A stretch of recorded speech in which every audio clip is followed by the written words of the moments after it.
Salom, mening ismim Agin Chilakan. Bugun men Rossiya hukumati Sibir plumining xavfi haqida xabardor ekanini isbotlovchi dalillarni taqdim qilaman.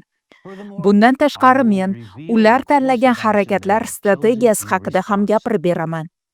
Eslatib o'taman, Sibir plumi bu Sibir ostida yer yadrosidan uning qobig'igacha ko'tarilayotgan issiq magma oqimi. Avstraliyaga teng keladigan mana shu ulkan plumning portlashi nafaqat Rossiya uchun halokatli, balki butun sayyora bo'ylab super vulqonlar portlashining zanjirli reaksiyasini ishga tushirib yuborishi mumkin. Bu esa oxir-oqibat sayyorani yashash uchun yaroqsiz holga keltiradi. Avvalgi videolarimda men plum faollashganiga ishora qilayotgan bir qator inkor qilib bo'lmaydigan faktlarni keltirgan edim. Bu faktlarni hatto Rossiya manbalaridan ham osonlikcha tekshirib chiqish mumkin. Shuncha yillar davomida men va Allatra ko'ngillilari Sibir plumidan kelayotgan xavfga e'tiborni jalb qilishga harakat qilib keldik. Bundan tashqari biz bu tahdidni bartaraf etish va odamlarning hayotini saqlab qolish uchun nimalar qilish kerakligini ham ovoza qildik. Shaxsan mening o'zim barcha rossiyaliklarga, shu jumladan rossiyalik hamkasb olimlarga va Rossiya prezidentiga murojaat qildim. Men ilm-fan, aql-idrok va insonparvarlik siyosiy o'yinlardan ustun kelishiga umid qilgan edim. Bugun men Rossiya hukumati Sibir plumi haqidagi haqiqatdan qanday foydalanishga qaror qilgani haqida gapirib beraman. Keling hammasini bir boshidan boshlaymiz. Ko'pchilikning xabari bor. 2021-yil o'sha vaqtda hali Rossiya mudofaa vaziri bo'lgan janob Shoygu Sibirni rivojlantirish bo'yicha keng ko'lamli dastur taqdim etgan. Bu dasturda asosiy e'tibor Sibir hududida yirik sanoat korxonalari, ilmiy markazlar, yuqori texnologiyali sanoat majmualari va oliy o'quv yurtlari atrofida bir necha million odamga mo'ljallangan zamonaviy shaharlarni qurishga qaratilgan edi. Sibirning ulkan ilmiy, sanoat va transport salohiyati haqida ham juda ko'p gapirilgan. Va bu bejizga emas. Eslatib o'taman, Rossiyaning ulkan tabiiy boyliklari aynan Sibirda mujassam bo'lgan. Faqatgina Sharqiy Sibirning o'zida Rossiya ko'mirining taxminan 80%, oltin zaxiralarining 37%, platinoidlarning 97% hamda boshqa ko'plab foydali qazilmalari saqlanadi. Sibirda nafaqat nikel va misdan tortib, oltin va kumushgacha bo'lgan qimmatbaho metallarning katta qismi, balki butun dunyodagi chuchuk suv zaxiralarining 20% saqlanadi. Sibirni keng ko'lamda rivojlantirish Rossiyaning uzoq muddatli iqtisodiy o'sishini ta'minlash yo'lidagi strategik zarur qadam bo'lgani kunday ravshan. Bu yerda men muhim bir narsaga sizning e'tiboringizni qaratmoqchiman. Ushbu dastur yetakchi mutaxassislar tomonidan 10 yildan ko'p vaqt davomida ishlab chiqilgan. Rossiya prezidentiga taqdim etilgan va oxir-oqibat qo'llab-quvvatlangan. Biroq 2023-yilning yanvar oyida Rossiya hukumati yangi rivojlanish strategiyasini tasdiqlab, mutlaqo kutilmagan va hatto qaysidir ma'noda hammani hayron qoldirgan ish qildi. Ushbu strategiyaning asosiy xulosasiga qiziqayotgan bo'lsangiz, u quyidagicha. Rossiya hukumati boshqa Sibir mintaqasini rivojlantirish istiqbollarini ko'rmayotgani sababli uning o'rniga asosiy e'tiborni Arktikani va uzoq sharqni rivojlantirishga qaratadi. Lekin Sibir bu Rossiyaning yuragi, resurslar bazasi va salohiyati ekanini biz hammamiz bilamiz. Shunday ekan, bu qaror qanchalar mantiqqa to'g'ri keladi? Bu bayonotlardan keyin mamlakat uchun strategik ahamiyatga ega bo'lgan aniq harakatlar boshlandi. Misol uchun, 2024-yilning aprel oyida dunyodagi eng yirik nikel va palladiy ishlab chiqaruvchisi, Rossiya sanoatining giganti Nornikel o'zining Sibirdagi mis zavodini yopib, uni Xitoyga ko'chirishi haqida e'lon qildi. Bor yo'g'i 1 yil avval, ya'ni 2023-yil, xuddi shu kompaniyaning asosiy aksiyadorlaridan biri Rossiya poytaxtini Moskvadan Sibirga ko'chirish istiqboli haqida gapirganini hisobga oladigan bo'lsak, bu juda g'alati. Bunday keskin o'zgarishlarga siz nima deysiz? Yaqinda esa dunyodagi eng yirik alyuminiy ishlab chiqaruvchilardan biri bo'lgan Rusal kompaniyasining asoschisi O'rta Osiyo respublikalari va Abxaziya bilan katta mayning pool tashkil etish bo'yicha muzokaralar olib borayotgani haqida yana bir qiziq xabar paydo bo'ldi. Sal avval bu loyihani Sibirda amalga oshirish rejalashtirilayotgan edi. Shunga o'xshash bir qator omillar yaqqol Sibirdan uzoqlashish jarayoniga ishora qilyapti. Bundan tashqari, aynan shu yil Rossiya ommaviy axborot vositalarida strategiya o'zgargani haqidagi juda ko'p yangiliklar paydo bo'la boshladi. Shu vaqtning o'zida ommaviy axborot vositalari orqali Rossiya hukumati endi Arktikani dunyoning eng yirik maxsus iqtisodiy zonasiga aylantirmoqchi degan ma'lumot ham tarqala boshladi. Endi o'zingizga javob bering. Nima deb o'ylaysiz? Nimaga ular to'satdan Sibirni rivojlantirish g'oyasidan voz kechishdi? Eslatib o'taman, bu dastur ustida 10 yil davomida yetakchi mutaxassislar ishlagan. Bu katta umidlar bilan boshlangan, keng ko'lamli, uzoq muddatli loyiha bo'lib, unga ulkan resurslar sarflangan va to'satdan kutilmagan burilish. Nimaga uning o'rniga yangi strategiyani tasdiqlashdi? Ba'zi rossiyalik iqtisodchilarning va tahlilchilarning fikriga ko'ra, strategik ahamiyatga ega bo'lgan hududni rivojlantirish bo'yicha jiddiy dasturga emas, balki ko'proq talabaning o'z vaqtida topshirishga ulgurmayotgan sifatsiz referatiga o'xshaydigan dasturga. Nima narsa ularni o'z rejalarini juda tez o'zgartirishga majbur qildi? Javob oddiy. Ular Sibir plumining yorib chiqish xavfi haqiqat ekaniga ishonch hosil qilishdi. Chunki magma plumi yangi rivojlanish strategiyasi qabul qilingan va hozir ular tark etayotgan hudud ostida ko'tarilyapti. Sibir plumining xavfi haqidagi faktlar uzoq 2014-yilning o'zida Allatra tomonidan taqdim etilgan iqlim hisobotining yopiq qismida keltirilgan bo'lib, bu ma'lumot Rossiyaning rasmiylariga yetkazilgan. 2021-yildan boshlab esa biz Allatra ko'ngillilari bilan birga Sibir plumining xavfi haqida ochiqchasiga ogohlantira boshladik. Aftidan Rossiyada o'z hisob-kitoblarini o'tkazishgan va bu hisob-kitoblar Allatra mutaxassislari ularni 2014-yilda ogohlantirgan xulosalarni tasdiqlagan va bu burilish nuqta bo'lgan. Buni qanchalar inkor etishmasin, lekin ularning harakatlari hammasini ko'rsatib turibdi. Ular kalamushlarga o'xshab cho'kayotgan kemadan qochishyapti.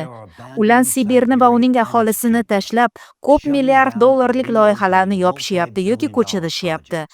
Shu orqali ular o'z aktivlarini va kapitallarini mamlakatning eng olis burchaklarida va hatto xorijda saqlab qolishga harakat qilishyapti. Ammo eng yomoni nima ekanini bilasizmi? Rossiya aholisi haligacha haqiqiy xavf haqida hech nima bilmaydi. Muammoni hal qilish o'rniga hukumat targ'ibot usullaridan foydalanyapti. Ular Sibirni istiqbolsiz hudud degani bilan, lekin shu vaqtning o'zida odamlar bu yerda yashashni va ishlashni davom ettirishlarini istashyapti. Nimaga deysizmi? Chunki ularda hali Sibirning resurslarini so'rib olib, o'z cho'ntaklarini qappaytirish imkoniyati bor. Muammoni hal qilish va boshqariladigan degazatsiyani o'tkazish o'rniga ular o'z kapitallarini va investitsiyalarni mamlakatning chekka hududlariga ko'chirishyapti. Yangi rivojlanish rejasida qayerdan uzoq sharq va Arktika paydo bo'lganini endi tushunyapsizmi? Endi esa men mana shu jinoiy qarorga aloqador bo'lgan barcha shaxslarga murojaat qilaman. Siz nima haqida o'ylaganingizni biz tushunamiz. Siz Sibir plumi xuddi 250 million yil avval sodir bo'lganiday sekin-asta otilishiga umid qilyapsiz. Siz plum o'sha safargiday Sibir bo'ylab asta-sekin yoyilishiga va sizlar o'z kapitallaringiz bilan qochayotgan hududlarga yetib bormasligiga umid qilyapsiz. Ammo siz o'z hisob-kitoblaringiz hayotingizda juda muhim bir narsani inobatga olmagansiz. Avvalgi otilishdan keyin tektonik plitaning strukturasi tubdan o'zgargan. Men bu haqida avval ham gapirganman, yana qaytaraman. 250 million yil avval sodir bo'lgan avvalgi otilish butun plitaga singib, uni Sibir traplari bilan jipslashtirgan. Qotib qolgan lava hisobiga Sharqiy Sibir kratonining tuzilishi yaxlit va juda mustahkam bo'lib qolgan. Shuning uchun endi Plyumning asta-sekin otilishi va mintaqaning bosqichma-bosqich vayron bo'lishi ssenariysidan tashqari, Plyumning birdaniga portlashi kabi ikkinchi va juda xavfli ssenariysi ham bor. Ma'lum bir chegaraga yetganidan keyin uning birdaniga portlash ehtimoli 55% ni tashkil qiladi va siz bu ssenariy haqida ham juda yaxshi bilasiz. Chunki bilishimizcha, sizning hisob-kitoblaringiz biznikiga to'g'ri kelyapti. Magma asta-sekin otilgan taqdirda ham mamlakatning eng chekka hududida ham hech kim omon qolmaydi. Hatto magma juda sekin oqib chiqa boshlasa ham, Yerning biosferasida global degradatsiya yuz berishini tushunish juda muhim. Bu jarayon asta-sekin sodir bo'lishi mumkin, ammo uning oqibatlari muqarrar ravishda Yerdagi barcha tirik organizmlarning qirilib ketishiga olib keladi. Eng ehtimoliy variantga ko'ra, magma plyumi yer qobig'ini to'satdan yorib, halokatli portlash sodir bo'ladi. Taxminlarga ko'ra, Sibir plyumining bunday otilishi vaqtida havoni nafas olish uchun, bu degani yashash uchun yaroqsiz holga keltiradigan kulning radiusi sayyoraning yarmini qamrab oladi. Bu esa hammamizni, ya'ni butun insoniyatni o'limga mahkum qiladi. Uchinchi ssenariy bormi? Ha, bor va bu boshqariladigan degazatsiya. Bu xavf-xatarni sezilarli darajada kamaytirish va odamlar hayotini saqlab qolishning yagona yo'li. Albatta, degazatsiyaning ham o'ziga yarasha xavfi bor. Boshqariladigan degazatsiyadagi eng yomon ssenariy bu jarayonning nazorat ostidan chiqib ketishi. Bu esa o'z navbatida yoriqlarga va magmaning chiqishiga olib kelishi mumkin. Lekin hatto shunday bo'lgan taqdirda ham uning oqibatlarini avvalgi ikkita halokatli ssenariylar bilan solishtirib bo'lmaydi. Degazatsiyaning ilk bosqichlaridayoq magma plyumidagi bosim pasaya boshlaydi. Bu esa otilishning portlovchi xususiyatini yo'qqa chiqaradi. Hatto jarayon nazorat ostidan chiqib ketsa ham, bu magmaning sekin va boshqariladigan chiqishi bo'ladi va u bir zumda sodir bo'ladigan falokatga olib kelmaydi. Degazatsiyaning hatto eng yomon ssenariysi ham avvalgi ikkita fojiali ssenariydan yaxshiroq. Sibir albatta zarar ko'radi, lekin Rossiyaning periferiyasi omon qoladi. Hatto eng yomon variantda ham mamlakat hududining atigi 30% jabr ko'radi. Lekin agar hammasi yaxshi o'tsa, unda zarar ko'radigan maydon atigi 5-7% ni, uzog'i bilan 10% ni tashkil qiladi. Boshqariladigan degazatsiya insoniyat uchun zararni minimallashtiradi va Yerdagi hayotni saqlab qolish imkoniyatini beradi. Ehtimol sizda savol yuzaga kelgan bo'lishi mumkin. Agar tahdidni bartaraf etish mumkin bo'lsa, unda nimaga Rossiya hukumati boshqariladigan degazatsiyani amalga oshirishdan bosh tortyapti? Afsus, javob oddiy. Shaxsiy manfaat. Agar ular degazatsiyani boshlasalar, unda millionlab odamlarni xavfli hududlarda evakuatsiya qilishga to'g'ri keladi va bu hududlardan ularga har kuni foyda kelmay qoladi. Hukumat uchun bu ulkan moliyaviy yo'qotishlar degani. Falokat hali sodir bo'lmasidan ular zarar ko'rishga majbur bo'lishadi. Ular bunga rozi bo'lishadimi? Albatta yo'q. Shaxsiy daromad aql-idrokdan ustun keladi. Ular aholini ham ogohlantirishmaydi va oxirigacha yolg'on tarqatishni davom etishadi. Ular hozirning o'zida nedurki Sibirning boyliklari periferiyadagi, misol uchun xuddi o'sha Arktikadagi boyliklar oldida hech nima emas degan gapni tarqatishyapti. Ammo bu ikkiyuzlamachilik.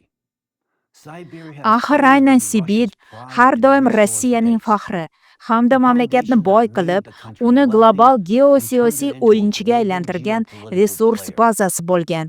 Endi esa ular boshqa qizig'i yo'q deb Sibirdan voz kechishyapti. Ammo Sibirdan voz kechish bu degazatsiyadan ham voz kechish degani. Ular uchun shaxsiy daromad hamma narsadan ustun bo'lib qoldi. O'z fuqarolaridan ham, butun dunyo fuqarolaridan ham va insoniyat kelajagidan ham. Men yana bir bor Rossiya hukumatiga murojaat qilaman. Siz haqiqatan ham muqarrar o'limga olib keladigan rus ruletkasini o'ynamoqchimisiz? Siz haqiqatan ham umumsayyoraviy xavfni bartaraf etishga qodir bo'lgan rejali boshqariladigan degazatsiya bilan shug'ullanishni istamaganingiz uchun butun sayyora hayotini garrovga qo'ymoqchimisiz? Sizning ahmoqligingiz deb endi hammamiz o'lib ketishimiz kerakmi? Sizning barcha harakatlaringiz esa qaror qabul qilinib bo'lganiga va hech biringiz boshqariladigan degazatsiya bilan shug'ullanmasligingizga ishora qilyapti. Agar niyatingiz bo'lganida, siz turli sohalardagi mutaxassislarni, shu jumladan boshqariladigan degazatsiya tajribasiga ega bo'lgan xorijiy mutaxassislarni jalb qilgan bo'lar edingiz. Ammo siz bunday qilmayapsiz. Buning o'rniga siz jim o'tirish, haqiqatni bostirish va tahdidni inkor qilish yo'lini tanladingiz. Agar tahdid bo'lmaganida, har qanday adekvat hukumat sizning o'rningizda hamma bunga ishonch hosil qilishi uchun xalqaro komissiyani taklif qilgan bo'lar edi. Lekin biz nimaga guvoh bo'lyapmiz? Rossiya nafaqat xalqaro ekspertlarni taklif qilmayapti, balki o'z aktivlarini ham Sibirdan olib chiqyapti. Bu yerda hech qanday gapga hojat yo'q. Men ovozi qilgan va ovozi qilmagan barcha sizning harakatlaringiz, Sibirga taalluqli hisob-kitoblaringiz bizniki bilan bir xil ekanidan dalolat beryapti. Va siz xavf bor va u muqarrar ekanini juda yaxshi tushunyapsiz. Agar Sibirda hamma narsa joyida bo'lganida, unda nimaga siz Sibirni tashlab, o'z zararingizga ish qilyapsiz? O'zingizga zarar keltiradigan ish qilishni boshlayotganingiz faqat bitta narsadan. Siz Sibirdagi magma plumiga nisbatan salbiy ssenariyni muqarrar deb qabul qilib bo'lganingizdan dalolat beradi. Halokatni oldini olib, o'z fuqarolaringiz hayotini saqlab qolish uchun qat'iy choralarni ko'rish o'rniga siz boshqa yo'lni tanlayapsiz.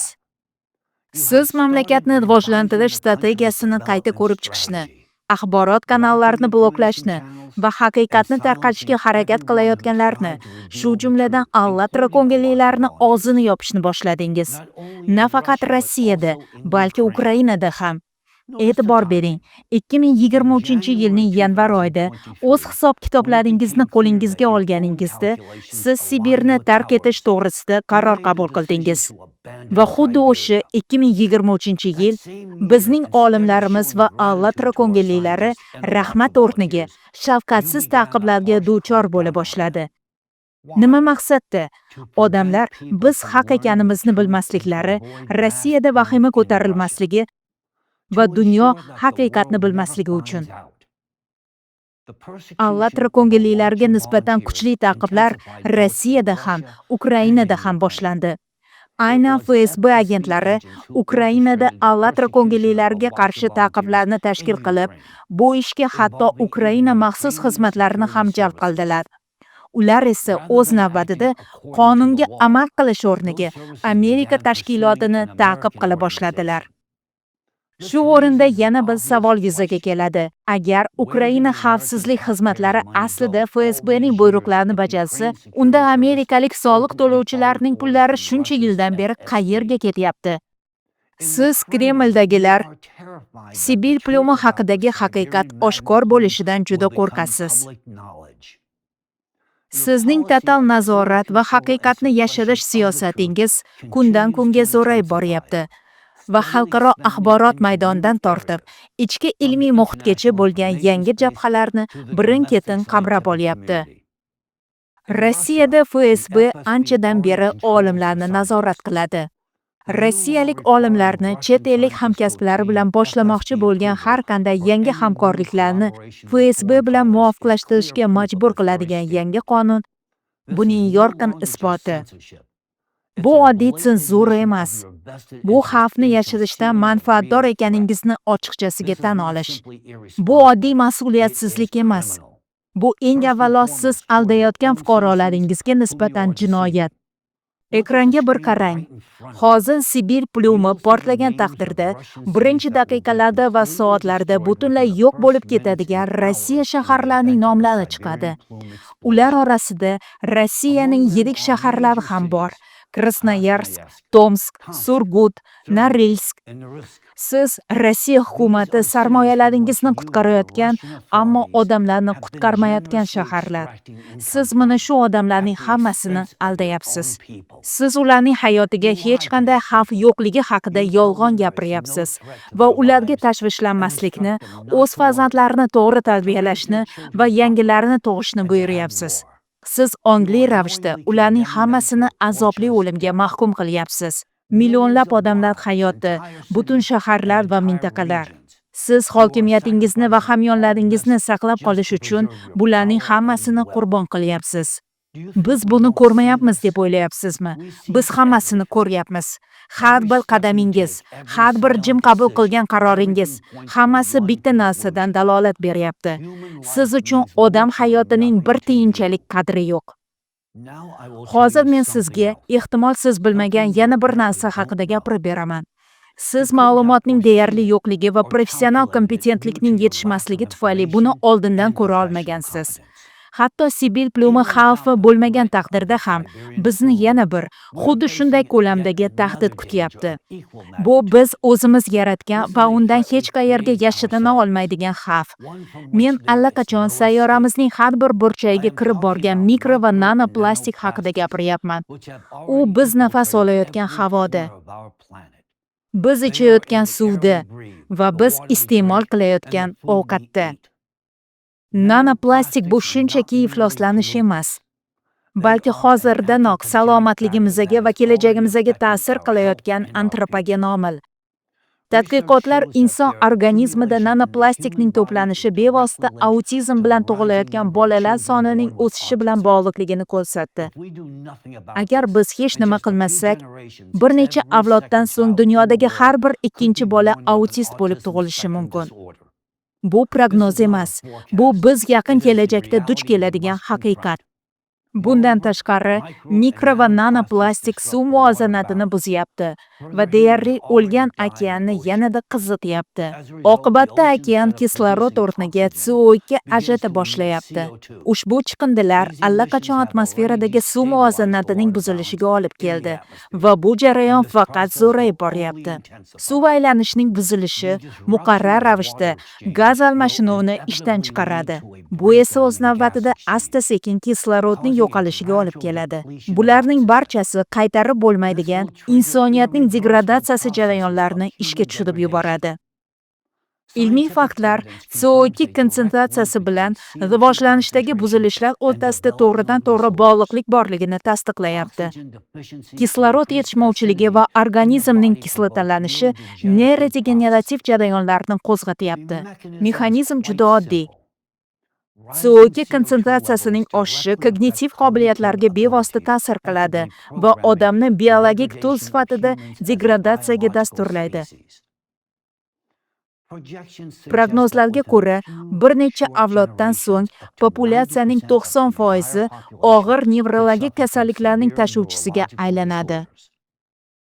Va bu muammoni baribir hal qilishga to'g'ri keladi. Bu sayyoradagi har bir odamga taalluqli. Bu bizning farzandlarimizga va nabiralarimizga taalluqli. Hozirda plastikdan butunlay voz kechishning iloji yo'q, chunki u keng ko'lamda hayotimizning turli sohalarida qo'llaniladi. Asosiy vazifa plastikni butkul taqiqlashda emas, balki uni utilizatsiya qilishning iqtisodiy jihatdan samarali modelini yaratishdi. Aks holda yagona makro iqtisodiy foydamiz insoniyatning degradatsiyasi va asta-sekin qirilib ketishi bo'ladi. Endi esa bir tasavvur qiling. Sodir bo'layotgan hamma narsaga, ya'ni atmosferada nazoratsiz ravishda CO2 ning ko'payishiga, nanoplastik bilan ifloslanishga va tabiiy ofatlarga Sibir plyumining falokatli portlashi ham qo'shiladi. Hatto plyumning birdaniga portlashi barcha tirik jonzotlarning qirilib ketishiga olib kelmasa va plyumning asta-sekin otilishi sodir bo'lsa, katta hajmdagi lavaning oqibatlari faqat ortib va zo'rayib boradi. Hatto Rossiyaning chekka hududlarida hayot qandaydir vaqt davom etsa ham, Sibir yo'q bo'lib ketganidan so'ng omon qolganlar uchun hayot do'zaxga aylanadi. Chunki bunday ulkan lava otilishlari atmosferani karbonat angidrid gazi bilan to'yintirib yuborishi yer biosferasi uchun halokatli zarba bo'ladi. Boshqariladigan degazatsiya jarayoni vaqtida sodir bo'ladiganday magma o'chog'idagi bosimning bosqichma-bosqich pasayishi o'rniga lava keng front bilan otila boshlaydi va Sibir hududini tonnalab lava oqimlari va ko'l qatlamlari ostida ko'madi. Xuddi 250 million yil avval Sibir traplari shakllanayotganda sodir bo'lganiday. Ko'l va gaz chiqindilari insoniyatni qirilib ketish yoqasiga olib keladi. Xuddi Perm qirilishi davrida sodir bo'lganiday. O'shanda dengiz faunasining 90%, quruqlik faunasining esa 70% qirilib ketgan. O'simliklar va okeanlar tomonidan ajratilayotgan CO2 ning hatto ozginaga oshishi ham hozirning o'zida odamlarning salomatligiga ta'sir qilyapti va ekotizimlarning buzilishini tezlashtiryapti. Atmosferada issiqlik energiyasining to'xtovsiz ravishda oshishi esa ko'l va aerozollar bilan birgalikda halokatli natijalarga olib keladi. Nima deb o'ylaysiz, sayyoramizda hayot qoladimi? Okeanning plastik bilan ifloslanib o'layotgani kabi mavjud muammolarni hisobga oladigan bo'lsak, biz muqarrar ravishda halok bo'lamiz. Agar Sibir plyumi birdaniga portlasa, Sibirdan qochishga kech bo'ladi. Talofat zonasida bo'lganlar o'sha lahzaning o'zida halok bo'lishadi. Insoniyat omon qolmaydi, lekin u holda hech bo'lmaganida plastik boshqa bizning muammoimiz bo'lmay qoladi. U biz bilan birga yo'q bo'ladi. Ammo boshqa yo'li ham bor. Bu boshqariladigan degazatsiya. Agar ushbu jarayon okeanni tozalash bilan birga amalga oshirilsa, bu bizning sayyoramizni qutqarishi mumkin. Biroq Rossiya matbuotida qo'shtirnoq ichidagi mutaxassislardan hech qanday xavf yo'qligi haqidagi izohlar paydo bo'lyapti. Nedotki plyumlar sekin harakatlanib yiliga atigi 4 santimetrga ko'tarilar ekan. Hurmatli hamkasblar, sizni xafa qilishga majburman. Lekin magmatik plyumlarning ko'tarilish tezligi bo'yicha sizning barcha hisob-kitoblaringiz faqat nazariy modellarga va zamonaviy barqaror plyum tuzilmalarini kuzatishga asoslangan. Plyumlar yiliga atigi bir necha santimetrga ko'tariladi degan konsepsiyaning o'zi qayerdan paydo bo'lgan? Siz faqat oldingi otilishlardan qotib qolgan lava qatlamlariga qarayapsiz. Lekin buning asosida magma plyumi mantiyaning ichida qanchalar tez harakatlangani haqida xulosa chiqarib bo'lmaydi. Ular endi shakllanayotgan paytda qanchalar tez ko'tarilishini siz hatto tasavvur ham qila olmaysiz. Va eng muhimi, yer hali hech qachon bir vaqtning o'zida plyumning ko'tarilishini va mantiya ichidagi portlashlar sonining ko'payishini boshdan kechirmagan. Hozirgi vaqtda yer sayyoramizning geologik tarixida hech qachon kuzatilmagan favqulodda sharoitda turibdi. O'z seysmotomografiyalaringizga bir qarang. LLSVP zonalari deb ataladigan yadro yonidagi erigan modda ko'z o'ngingizda kattalashib boryapti. LLSVP zonalari nima ekanini tushuntirib berishimga ijozat bersangiz. Bu yer yadrosi yonidagi erigan moddaning ulkan zonalari bo'lib, ular seysmik to'lqinlar bu zona orqali qolgan mantiyaga qaraganda sekinroq o'tishi tufayli qayd etiladi. Siz muntazam ravishda bu zonalarning o'lchamlari avvalgi hisob-kitoblarda past ko'rsatilgan deb tushuntirishingizga to'g'ri kelyapti. Ammo aslida bu zonalarning o'sishi mantiyaning erish jarayoni dahshatli sur'atlar bilan sodir bo'layotganiga ishora qilyapti. Aynan geologik vaqt mezonlari bo'yicha mantiyaning nihoyatda tez erishi sizning nazariy hisob-kitoblaringizga mutlaqo zid ravishda atigi bir necha 10 yil ichida Sibir plyumining yer qa'ridan ko'tarilishi uchun sharoit yaratdi. Mantiyaning tezlashgan erishi o'z navbatida siz chuqur fokusli zilzilalar ko'rinishida qayd etadigan mantiya ichidagi portlashlar bilan birga keladi va ular nafaqat plitalarning chetlaridagi subduksiya zonalari deb ataladigan joylarda, balki bu zonalardan uzoqda ham sodir bo'lyapti. Agar mana shu chuqur mantiyaviy portlashlar 500-600 kilometr qalinlikdagi mantiyaning ulkan bosimi ostida sodir bo'lsa, ular qanday kuchga ega bo'lishi kerakligini bir hisoblab ko'ring. Va hozir Yadroda mantiyaning isishi va okeaning litosferadagi issiqlikni atmosferaga chiqarish funksiyasining pasayishi tufayli mana shu mantiya ichidagi portlashlar soni eksponensial tarzda ortib boryapti. Va atigi 6 yildan keyin mantiyadagi modda butunlay erib bo'lganidan so'ng chuqur fokusli zilzilalar keskin to'xtashi mumkin. Ana o'shanda biz geologlar uchun yangi kutilmagan jarayonlarni, ya'ni qit'alarning keskin va tez harakatlanishini ko'ramiz. Yer qobig'i bu mo'rt po'stloq bo'lib, u astenosfera bo'ylab biz hatto tasavvur ham qila olmaydigan tezlik bilan sirg'ala boshlaydi va plitalarning mana shunday harakati o'zi bilan nimalarni olib kelishini siz o'zingiz ham juda yaxshi bilasiz. Mega zilzilalarni. Magma plumining ko'tarilish tezligiga qaytar ekanman. Hozirda u yer qobig'iga ko'tarilib bo'lgan va yer yuzasiga intilib, juda katta hudud ostidagi yer qobig'ini shiddat bilan eritib boryapti. Magma qanday tezlik bilan yer qobig'ini eritishini tushunish uchun hammaga ma'lum bo'lgan bir misolni keltiraman.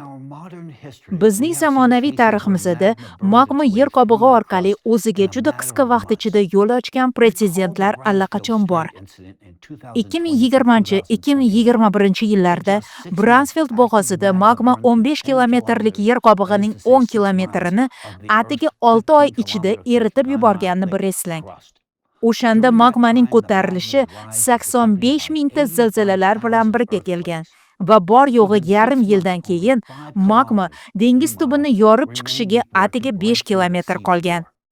Chuqur mantiya o'zining ekstremal haroratlari bilan hajman kengayib boryapti. Shuning uchun uning yer qobig'iga ko'rsatayotgan bosimi ortyapti. Ayni paytda g'arbiy va sharqiy Sibir tuzilmalarining chekkalarida seysmik faollik ortib borayotganini hisobga oladigan bo'lsak, ushbu tektonik tuzilmalarga ko'rsatilayotgan bosim qanchalar ulkan ekani haqida bir o'ylab ko'ring.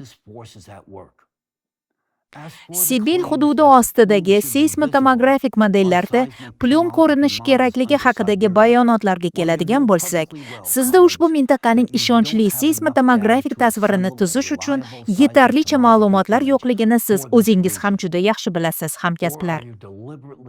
Yoki siz ataylab o'z maqolalaringizda yolg'on tarqatyapsizmi? Siz 30 yilgi ma'lumotlarni olayotganingiz haqida gapirmasa ham bo'ladi. Shuning uchun sizda sodir bo'layotgan voqealarning real holati emas, qandaydir chupakabra chiqyapti.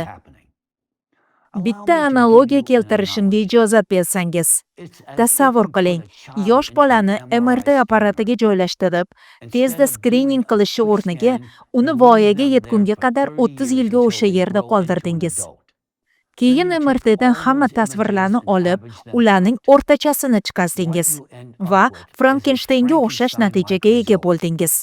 Xuddi Sibir plumidagi so'nggi 30 yillik o'zgarishlarni aks ettirmaydigan sizning seysmik modellaringiz singari bu natijalar ham o'zgarishlarni ko'rsatmaydi.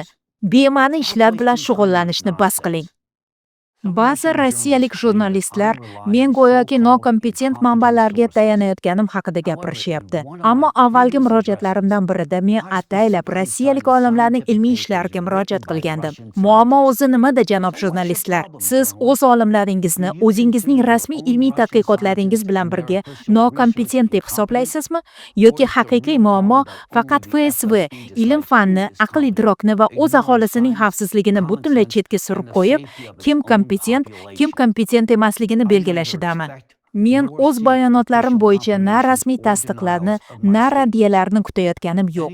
Chunki har qanday rasmiy bayonot, hatto bu men ovoza qilayotgan haqiqatni inkor etish bo'lsa ham, bu ma'lumotga faqat ko'proq e'tibor qaratadi va oxir-oqibatda rossiyalik fuqarolar barcha faktlarni solishtirib ko'rib, ularning hukumati emas, balki men haq ekanimni tushunishadi. Ammo Rossiya hukumatiga bu to'g'ri kelmaydi. Agar Rossiya xalqi haqqoniy ma'lumotga ega bo'lganida, agar odamlar o'z hokimiyati bilgan narsani bilganida, Sibirda bitta odam ham qolmagan bo'lar edi. Menga va Allatra ko'ngillilarga ko'pincha bu ma'lumotlarni bila turib qanday yashash mumkin degan savol berishadi. Ayniqsa, biz ogohlantirgan voqealar ro'yobga chiqayotganini ko'ra turib. Ilgari biz buni so'z bilan tushuntirishga harakat qilar edik. Endi esa siz o'zingiz bu nima ekanini bilish imkoniyatiga ega bo'lasiz. Hamma narsani o'z ko'zingiz bilan ko'rganingizda, bunday bilimlar bilan yashash qanaqa ekanini o'zingiz his qilasiz. 30 yil oldin biz Allatira olimlari global iqlimiy va geodinamik o'zgarishlarning sabablarini topish mas'uliyatini o'z zimmamizga oldik. Biz chuqur fanlar aro tadqiqotlar o'tkazib, sabab-oqibatlarni aniqladik va yechim taklif qildik. Shundan keyin Allatira ko'ngillilari 10 yil oldin bu ma'lumotni butun dunyoga yetkazish mas'uliyatini o'z zimmalariga olishdi. Men ham ushbu missiyada ko'ngillilarga qo'shildim. Ammo biz hech qachon iqlim inqirozini to'xtatish mas'uliyatini o'z zimmamizga olmaganmiz. Biz bu muammoni hal qiladiganlar emasmiz. Biz tashxis qo'yadigan va davo usulini taklif qiladiganlarmiz. Xuddi kasallikning jiddiyligi haqida bemorga gapiradigan va sog'ayish yo'lini ko'rsatadigan shifokorga o'xshab. Biz geosiyosiy va makroiqtisodiy masalalarni hal qila olmaymiz. Shuning uchun yechimlarni amalga oshirish mas'uliyatini bizga yuklamang. Bu bizning qo'limizdan kelmaydi. Bu bizning missiyamiz emas. Bizning missiyamiz bir vaqtning o'zida ham oddiy, ham juda murakkab. Odamlarga haqiqatni yetkazish. Ha, bu qiyin. Ammo biz Allatira ko'ngillilari bilan oson yo'lni tanlamadik. Biz halol yo'lni tanladik. Biz haqiqat uchun katta tovon to'lash kerakligini bilgan edik va biz uni to'layapmiz. Rossiyada Allatira ko'ngillilari allaqachon qamoqlarda o'tirishibdi. Ukrainada esa ko'ngillilar FSB agentlari va ularning hamtovoqlari tomonidan jinoiy ta'qiblarga uchrayapti. Shu tariqa ular bizning og'zimizni yopishmoqchi. Ammo biz jim bo'lganimiz bilan Sibir shaharlari omon qolmaydi va millionlab Rossiya fuqarolari xavfsiz bo'lmaydi. Toki Sibir plumining otilish xavfi bartaraf etilmagunga qadar dunyo halokatga mahkum. Va bu gap metafora emas, balki ilmiy fakt. Do'stlar, siz haqiqatni tan olishni istamaganingiz bilan fakt faktligicha qolaveradi. Sibir plumining nazoratsiz otilishi sodir bo'lganida, bu portlash bo'ladimi yoki bosqichma-bosqich otilish bo'ladimi? Bu aholining global migratsiyasiga olib keladi. Yer shari aholisining yarmi Sibirdan imkon qadar uzoqroqqa, boshqa qit'alarga ko'chishni boshlaydi. Bu juda dahshatli jarayon bo'lib, bugungi kunda Rossiya hukumati boshqariladigan degazatsiyani amalga oshirishdan bosh tortayotgani uchun deyarli muqarrar bo'lib boryapti. Lekin Rossiya hukumati bundan ko'ra ichki migratsiyadan qo'rqadi. Ular Sibir plumi haqidagi ma'lumot jamoatchilikka yetib borishidan juda qo'rqishadi. Chunki Rossiyadagi har bir aqlli odam haqiqatni bilganidan keyin qo'lidan kelganicha tezroq mamlakatni tark etadi. Sibirdan esa u yerda qolmaslik uchun hatto eng oxirgi jinni ham piyoda bo'lsa ham ketadi. Rossiya hukumati bu narsa sodir bo'lsa, bu ularning hududidan kapitalning ommaviy oqib ketishiga va eng muhimi, shaxsiy daromadlaridan mahrum bo'lishlariga olib kelishini tushunadi. Ular odamlarning muqarrar o'limidan ko'ra aynan shu narsadan ko'proq qo'rqishadi. Ular buni oldini olish uchun qo'llaridan kelganini qilishadi. Rossiya hokimiyati uchun shaxsiy daromadni yo'qotish millionlab odamlarning muqarrar o'limidan ko'ra dahshatliroq. Ammo hayot kurashishimizga arziydi.